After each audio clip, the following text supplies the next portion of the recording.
berjuang untuk menebus hidupku.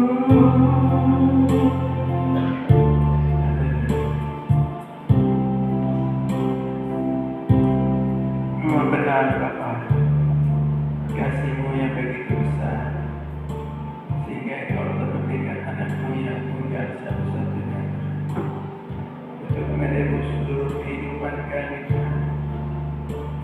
Ketika kami hidup di dalam kehidupan kami yang tidak sesuai dengan kebenaran firman-Mu, Yesus, Engkau yang datang untuk memberikan kami kebebasan, menyelamatkan kami Tuhan dari kematian dan taruh di atas. Haleluya. Nama kami tertulis dalam buku kehidupan. Haleluya. Nama kami terlepas dari haleluya buku tanah yang sebentar lagi kami akan mati dan binasa. Haleluya. Tapi keselamatan itu Tuhan membuktikan bahwa Engkau adalah benar-benar Allah yang hidup. Haleluya. Terima kasih Bapa. Pada saat pagi hari ini Tuhan, kami telah memuji, mengagungkan kebesaran-Mu. Kami telah tinggikan Engkau, kami telah memuliakan Engkau Tuhan. Seberapa kami anak-anak-Mu Tuhan, jemaat Tuhan yang telah hadir Tuhan, kami mau mendengarkan kebenaran firman-Mu Tuhan. Hamba-Mu yang dapat berkata-kata hanyalah manusia biasa. Haleluya. Tidak terlebih besar daripada seorang malaikat Tuhan.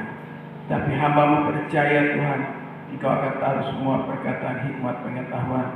Haleluya, kepada hamba-Mu dapat berkata-kata sesuai dengan kebenaran firman-Mu Bapa.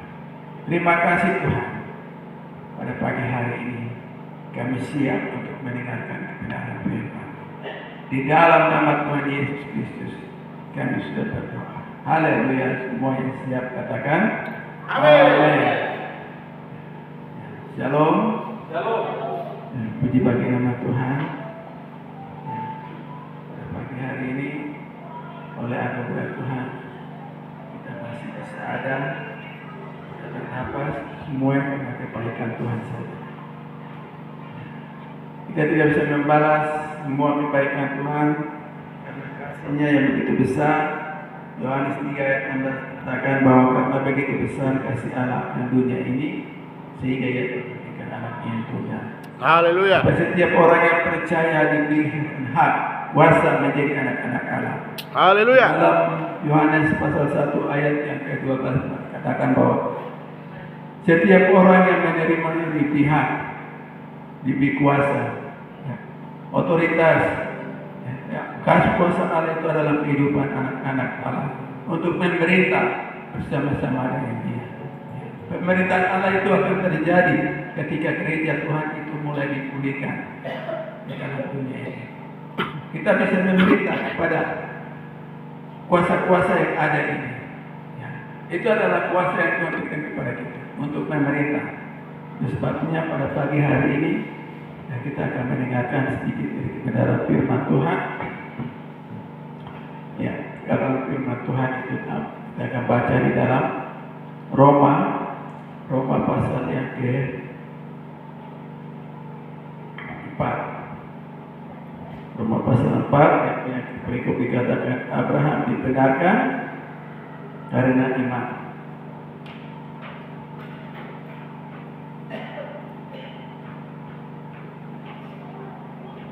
Kita baca mulai dari ayat yang ke-8 itu, dia berbunyi begini. Seperti juga Daud menyebut berbahagia orang yang dibenarkan Allah, bukan berdasarkan perbuatannya. Berbahagialah orang yang diampuni pelanggaran-pelanggarannya dan yang ditutupi dosa-dosanya. Berbahagialah manusia yang kesalahannya tidak diperhitungkan Tuhan kepadanya. Adakah ucapan bahagia ini hanya berlaku bagi orang bersunat saja atau juga bagi orang yang tak bersunat? Sebab dalam kami katakan bahwa kepada Abraham iman diperhitungkan sebagai kebenaran. Haleluya. Jadi di sini ya tekan dulu. Sini adalah satu Daud dia berbicara yang kemudian dilanjutkan dengan perkataan ini dipinjam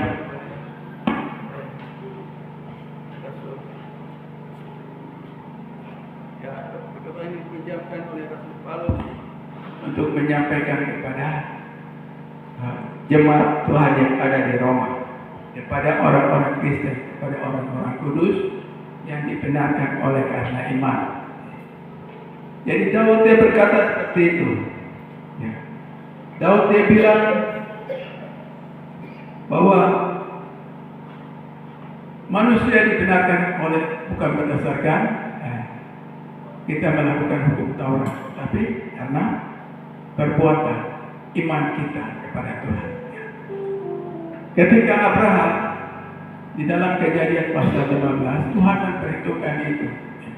Tuhan katakan kepada Abraham, dia bilang begini, dia bawa keluar dan lihat, kau lihat ke langit, ya, kau lihat ke langit bahwa keturunanmu akan seperti itu, bintang-bintang di langit banyaknya yang tidak dapat dihitung dan seperti pasir di laut.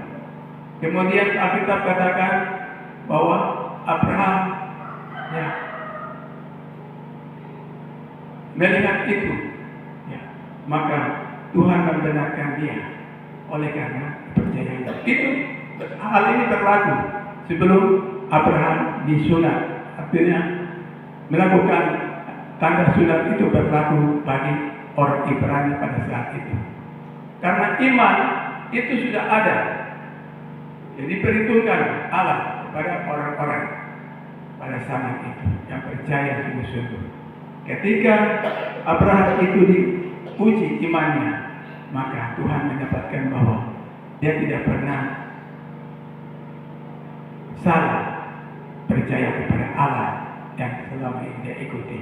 Karena ketika Tuhan membawa Abraham dan nyuruh dia keluar dari tanah Ur Kasdim, dia kasih tahu kepada Abraham, kau harus pergi dari rumah bapamu dan kau harus pergi menjadi seorang pengembara.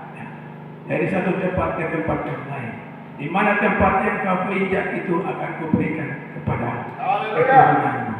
Ya. Itu yang dijanjikan oleh Allah kepada Abraham.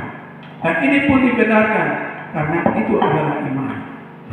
Jadi keturunan Abraham itu bukan saja orang Israel, ya. Karena orang Israel itu baru mendapatkan perjanjian ketika mereka disunat. Tetapi iman daripada Abraham itu berlaku sebelum Abraham itu disunat. Jadi iman itu sudah ada.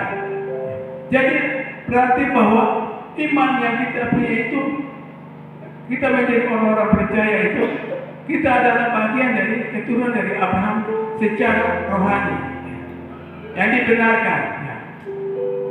Karena janji ini diberikan kepada orang-orang yang bersunat dan kepada orang-orang yang bersunat. Karena orang-orang yang bersunat seperti bangsa-bangsa pilihan Allah, dia orang Israel, mereka menolak semua ini. Mereka menyalibkan Tuhan Yesus. Mereka menolak bahwa Yesus itu bukan anak Allah. Ketika mereka harus menghukum dia, mereka harus membunuh dia. Dan iman itu Tuhan berikan kepada bangsa-bangsa lain untuk diselamatkan. Seperti saudara dan saya hari ini. Kita sebenarnya itu bukan bangsa pilihan Allah. Seperti yang saya katakan, kita orang ini hanya orang-orang yang tidak mempunyai Tuhan. Mungkin dulu memori kita itu percaya kepada batu-batu, percaya kepada pohon-pohon. Ketika ada sungai besar, kita mau lewat, kita bilang dulu, nggak punya baca-baca, mungkin nggak punya nenek moyang, kalau kita lewat itu, yang memberikan perlindungan kepada kita. Tetapi Tuhan memberikan ini kepada kita lewat kasih karunia Allah yang begitu besar, lewat pengorbanan Yesus yang telah menyatukan, baik dia itu orang Yunani, baik dia itu orang Yahudi, baik dia itu orang Amerika, baik dia itu orang Indonesia. maupun dia itu orang Ginyem, maupun dia itu orang Lere. Amin. Kita dipersatukan, ataupun dia itu orang Biak, orang Ternate, orang Manado, orang siapa saja, karena kita diikat oleh kasih Allah, oleh pengorbanan Yesus yang menyatukan kita. Sehingga kita boleh berkumpul sini, walaupun kita hanya sedikit orang, walaupun dari hanya di antara kita mungkin ada orang Ginyem sini hanya 2 orang, 3 orang, ya mungkin ibu dari Serwin, ada 2 orang juga, mungkin bapak Berimon dari Manokwari. Artinya seperti itu. Pada orang dari hanya 2 orang saya di. Artinya di sini bahwa kasih Allah itu menyatukan kita. Dulu kita tidak bisa bersatu seperti ini. Kita hanya tinggal kelompok-kelompok ya. Kalau orang Lere datang ke daerah Ginyem saja, pasti orang Ginyem itu bilang begini, ini orang-orang hutan datang. Atau orang Ginyem masuk ke Lere sini, orang Lere itu orang Ginyem. Orang-orang biasanya kalau orang sini dulu permusuhan itu benar-benar terjadi, bisa baku bunuh, ya, karena sudah bertangga atas wilayah. Tapi oleh karena kasih karunia seperti sekarang ini, bukan oleh karena anugerah Tuhan, perusahaan yang besar ada di sini dari semua segala kaum suku dan bangsa, bahasa dan ada di tempat ini. Itu semua itu karena anugerah Tuhan. Amin. Sehingga kita boleh hidup bersaudara, kita boleh hidup kerukunan, dari kita hidup berdamai dengan satu dengan yang lain, walaupun kita sepaham dari kita, karena kasih Allah, anugerah yang Tuhan berikan kepada kita oleh iman kita kepada Yesus Kristus yang menyatukan kita. Karena Injil dalam Matius, dalam Roma pasal 1 ayat yang ke-17 itu dan 16 dan 17 itu sudah benar-benar itu adalah patokan bagi kita. Karena Injil itu adalah kekuatan Allah yang menyelamatkan saudara dan saya. Waktu kemarin minggu tanggal 13 kan saya Hendrik ada di Lere. Mereka saya katakan kepada orang-orang Lere bahwa Injil itu adalah kekuatan Allah yang menyelamatkan. Bukan sesuatu hal yang kita dengar-dengar yang sama dengan Injil itu. Artinya pemberitaan itu sama saja dengan orang-orang yang lain. Ya, mereka percaya kepada gunung-gunung dan batu-batu. Ya, sampai di tempat saya di Lere ini banyak masih menyembah, mau menyeberang sungai besar atau digigit oleh buaya, mereka harus baca-baca dari dorapunya seperti itu. Atau mau naik pergi berburu supaya bisa mendapatkan berkat yang besar, mereka harus lewat di kampung saya di sungai Kalipasar, di atas itu ada satu batu yang besar. Dan setiap kali kalau orang mau pergi berburu, mereka harus bawa persembahan dan taruh di situ. Dan katakan bahwa ini adalah satu tete yang menjadi batu di sini, jadi dia harus selalu akan memberikan berkat bagi kita. Dan taruh situ telurkan, mereka bungkus daun seperti bungkus telur dan taruh situ. Sudah barangnya sudah tipu lagi, baru menyembah berhala lagi. Padahal mereka mungkin isi batu di dalam, baru bungkusin daun lagi ingin telur. Itu sudah tipu. Batu itu baru minta lagi berkat kepada batu itu terus diberikan binatang atau babi ketika mereka berburu. Waktu saya punya kakak pergi berburu dan saya dapat dari kota tahun 80, tapi dua ke gunung begini bawa anjing begini, dia bilang adikku tunggu sini, sudah lewat batu besar itu, sudah taruh persembahan di situ, rokok, sirih, pinang, dia kabur taruh, terus dia bungkus batu dengan daun, dia bilang ini sama taruh terus lewat ke situ supaya bisa dapat lagi. Ketika kami juga dapat situ, wah, saya dengan ini, barang kita sudah tipu lagi, baru minta berkat dari dia. Ini susah besar, karena ada Tuhan yang tidak ada berkat dari batu yang tadi. Haleluya. Itu seperti itu. Artinya penyembahan seperti ini sebenarnya bukan Allah yang kita sembah. Kita sudah bertolak dari kita punya iman dan percaya kita. Kita datang kepada Yesus, kita terima Tuhan Yesus sebagai Tuhan dan Juru Selamat pribadi dalam kehidupan kita. Karena Alkitab ini menceritakan bahwa kita hanya dibenarkan oleh karena iman. Ketika orang yang memberitakan Injil, mungkin kita dulu hidup, kita belum dengar Injil dan sebenarnya orang sampaikan mungkin lewat KKR, terus kita mulai bertobat dan merasa diri bahwa kesadar bahwa hidup kita ini sudah salah di hadapan Tuhan. Kita hidup di hadapan Tuhan. Ya. Waktu saya masih hidup tidak sesuai dengan firman Tuhan, saya mabuk-mabuk di kota Jayapura. Terus satu waktu ada KKR, terus saya dengar firman Tuhan di dalam Yesaya pasal yang ke-1 ayat 18. Marilah kita berperkara firman Tuhan. Sekalipun dosa memerah seperti kirmis, akan menjadi putih seperti salju. Sekalipun dosa memerah seperti kain kesumba, akan menjadi sama seperti bulu domba. Waktu saya dengar hal itu, saya berpikir, luar biasa firman Tuhan ini. Lalu saya mulai baca, saya belum tahu baca Alkitab, tapi saya di Alkitab saya baca. Saya ketemukan ayat itu. Saya menyadari bahwa saya sekarang hidup dalam dosa. Saya tidak hidup sesuai dengan firman Tuhan. Dosa itu mengikat kita punya kehidupan yang kita bisa berbuat apa-apa. Ketika kita percaya kepada Tuhan Yesus, maka iman kita itu dibenarkan di hadapan Allah sebagai kebenaran. Sebagai kebenaran. Jadi kita ini diselamatkan bukan oleh karena kita punya hasil usaha kita sendiri, tapi ini adalah pemberian Allah. Amin. Jadi kita harus memuliakan Tuhan. Banyak orang tidak suka seperti itu. Mungkin kalau kita pergi ke tempat-tempat lain, orang lain akan berpoe-poe. Sudah hidup di dalam dosa, masih hujat Tuhan lagi. Ya, kemarin saya dengan mama tua ke Dere. Ini seorang guru lagi. Dia bilang begini ketika kami, Tuhan Yesus saja, Tuhan saja yang minum anggur. Apalagi kita sebagai orang-orang Kristen yang punya Tuhan minum anggur, kita juga harus minum anggur, kita harus mabuk. Wah, itu saat itu saya mau turun atau saya mengajarkan kepada dia, kau seorang guru atau tidak?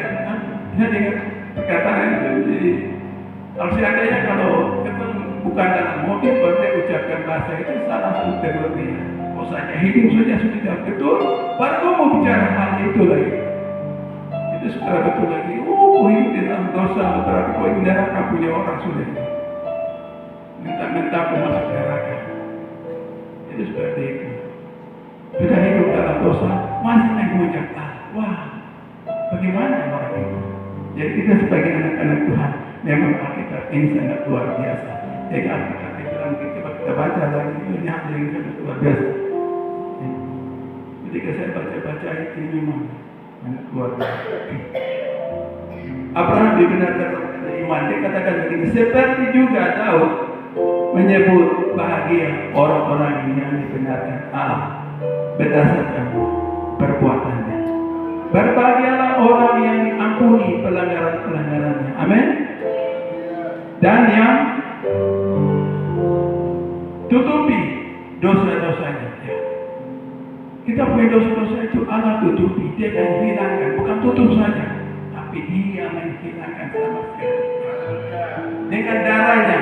Dulu tuh punya dosa itu, kalau di dalam Zaman Taurat itu sama seperti kotoran. Ya, ketika anjing kalau kotoran di atas pasir, terus kita lihat tidak ada cium baunya, kalau kita tutup dengan pasir saja, nah, supaya menghilangkan dari kita punya mata.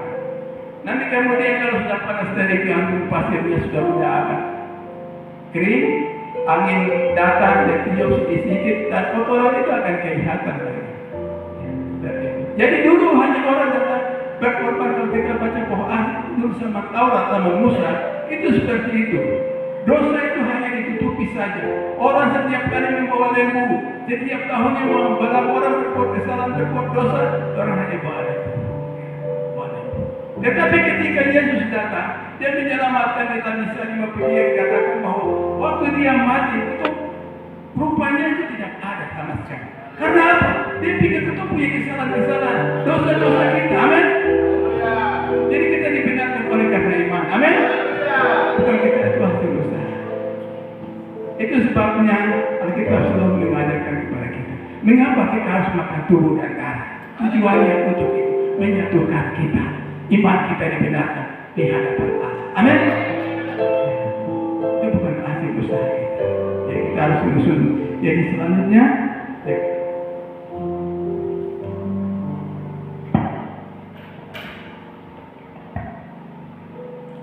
adakah ucapan bahagia ini hanya berlaku bagi orang bersunat saja atau juga bagi orang yang tak bersunat? Sebab telah kami katakan bahwa kepada Abraham iman diperhitungkan sebagai kebenaran.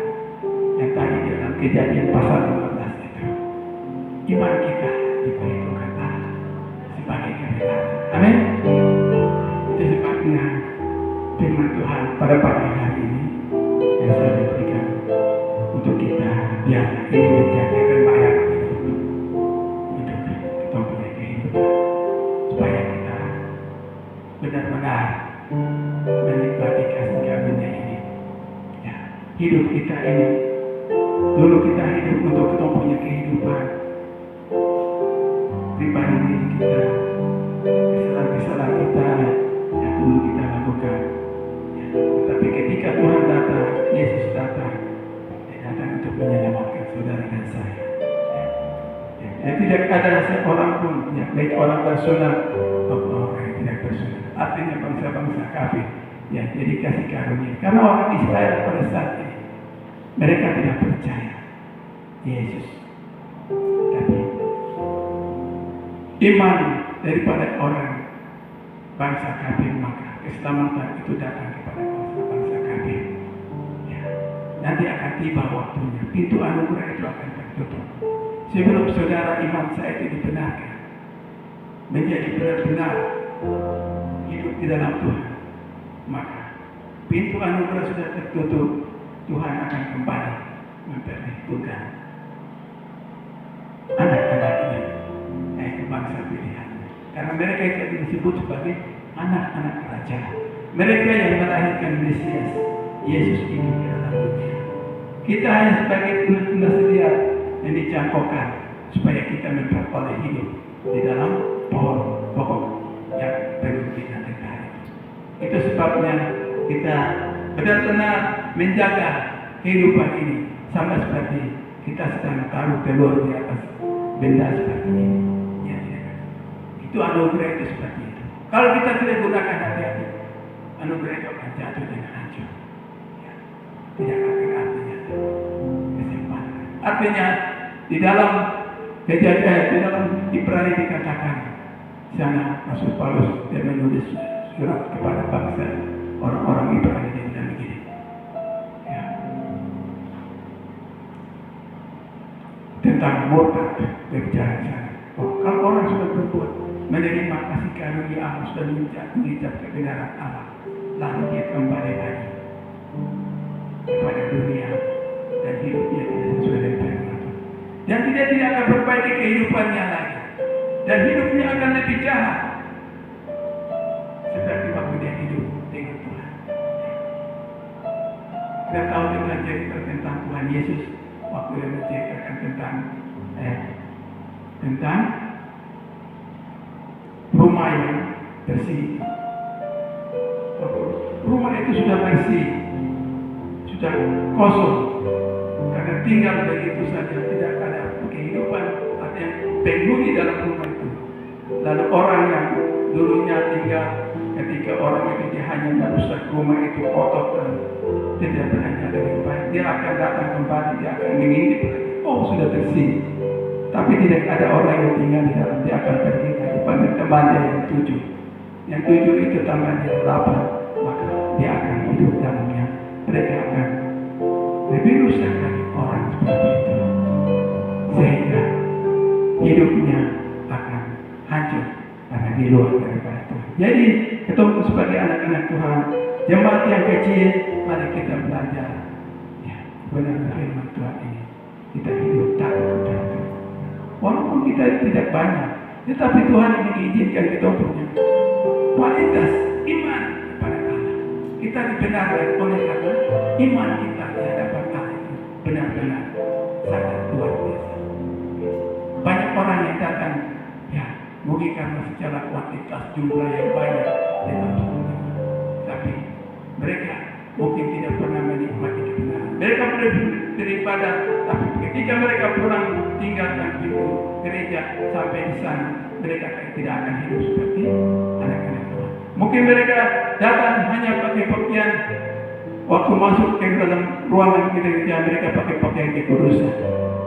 Ketika mereka keluar dari gereja di halaman sana, buka pakaian kekudusan, lalu pulang biasa-biasa dan hidupnya biasa-biasa dan tidak dapat dibenarkan oleh Tuhan. Amin.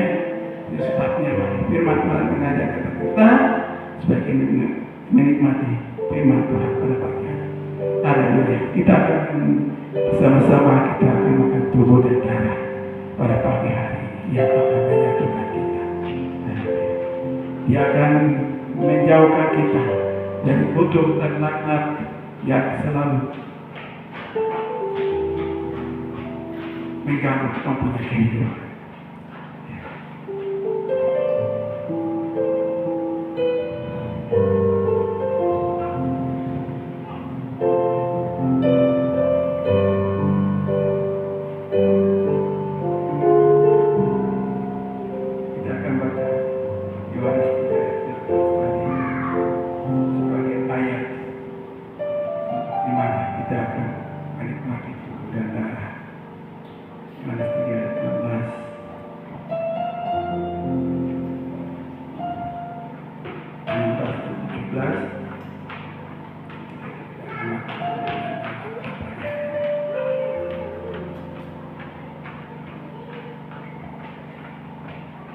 Yohanes 3 ayat 15 begini, karena begitu besar kasih Allah akan dunia ini, sehingga Dia telah mengaruniakan anaknya yang tunggal, supaya setiap orang yang percaya kepadanya tidak binasa, melainkan beroleh hidup yang kekal. Sebab Allah telah meninggikan anaknya di dalam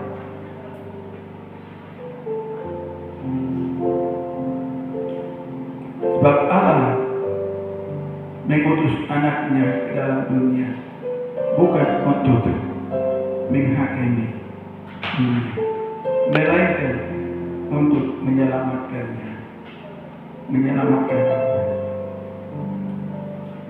oleh Dia.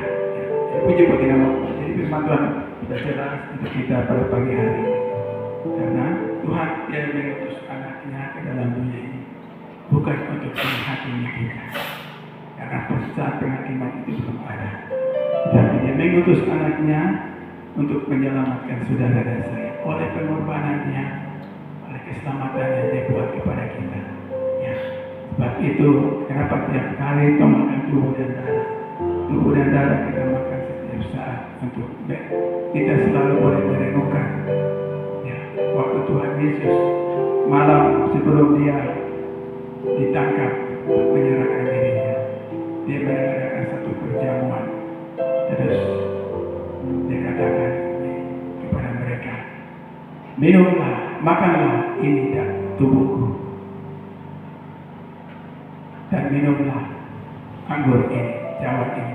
Ini adalah dalam perjanjian yang ditumpahkan bagi semua manusia, semua orang, ya, supaya dosa-dosa kita diampuni. Jadi bagi nama Tuhan, yang tiga kebenaran firman Tuhan kita pada pagi hari ini, mari kita mengambil tubuh dan darah kita.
Ketika Tuhan Yesus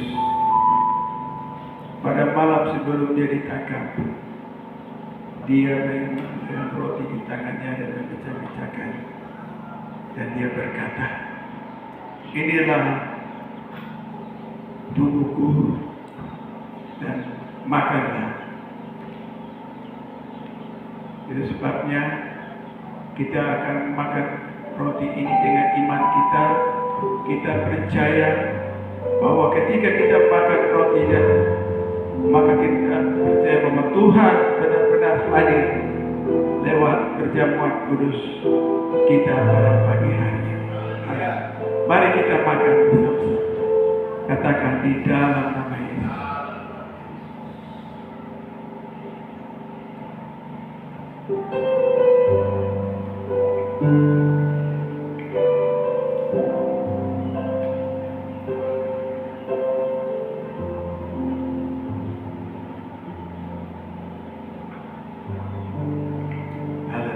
Demikian juga dia mengambil cawan dan memberikannya, dan dia katakan bahwa minumlah, ini darahku, darah perjanjian yang ditumpahkan bagi banyak orang. Mari kita minum dalam nama Yesus.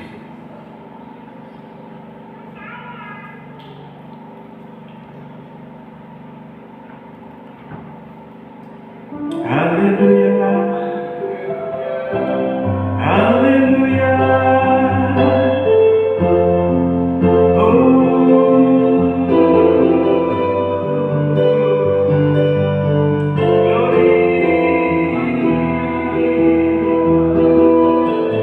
Terpujilah Engkau Allah, terpujilah Engkau Yesus. Kau Allah yang baik, Kau pagi, Kau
Bapa di surga, kami mengucap syukur Bapa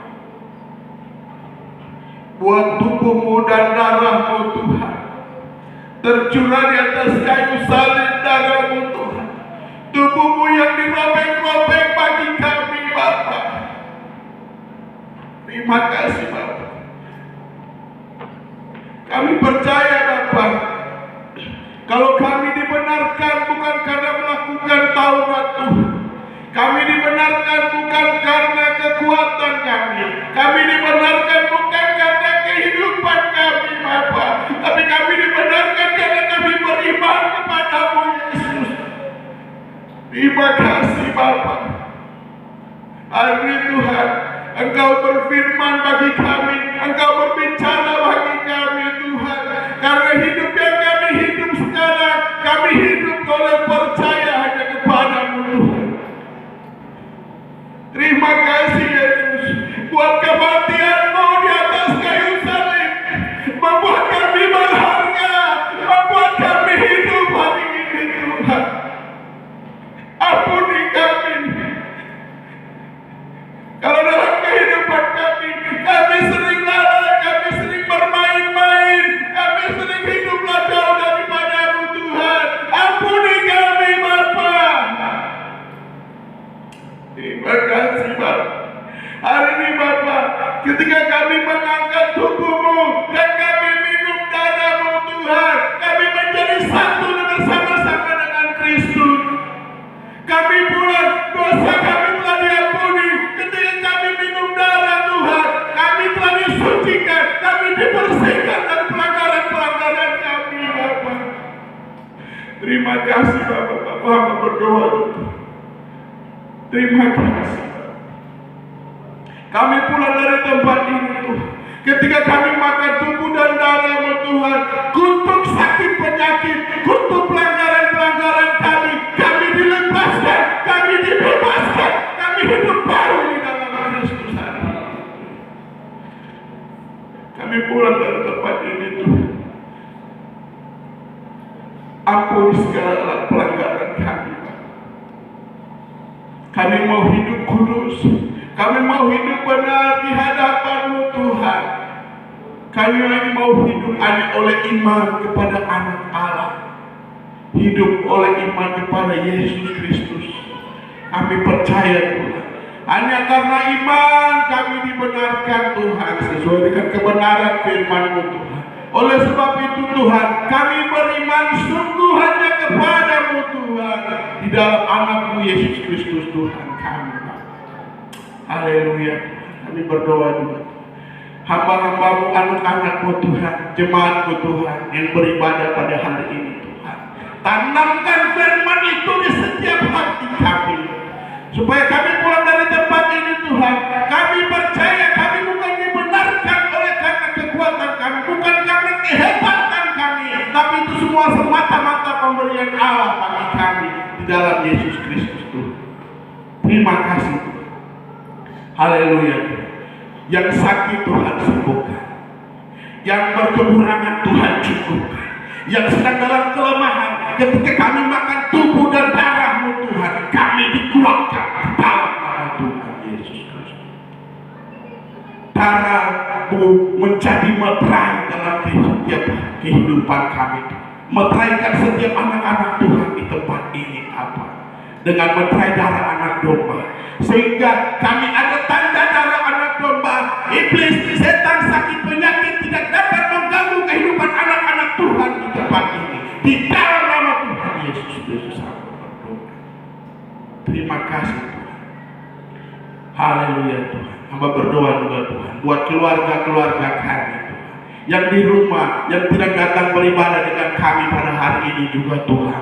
Yang dalam kelemahan Tuhan kuatkan, yang dalam kekurangan Tuhan cukupkan. Kami berdoa buat anak-anak kami, adik-adik kami, saudara bersaudara, andai tolak kami, yang haleluya Tuhan, yang masih berhubungan darah secara langsung dengan kami. Tuhan berkati, lepaskan kutuk sakit penyakit dari dalam setiap kehidupan anak-anak Tuhan di tempat ini. Hamba berdoa Tuhan buat semua kami Tuhan. Kami percaya Tuhan, hari ini Tuhan kami pulang dengan sesuatu hidup yang baru, dan kami hidup di dalam kemenangan hanya di dalam nama Tuhan Yesus Kristus. Haleluya. Semua yang diberkati dengan kebenaran firman Tuhan, mari sama-sama kita katakan amin. Haleluya.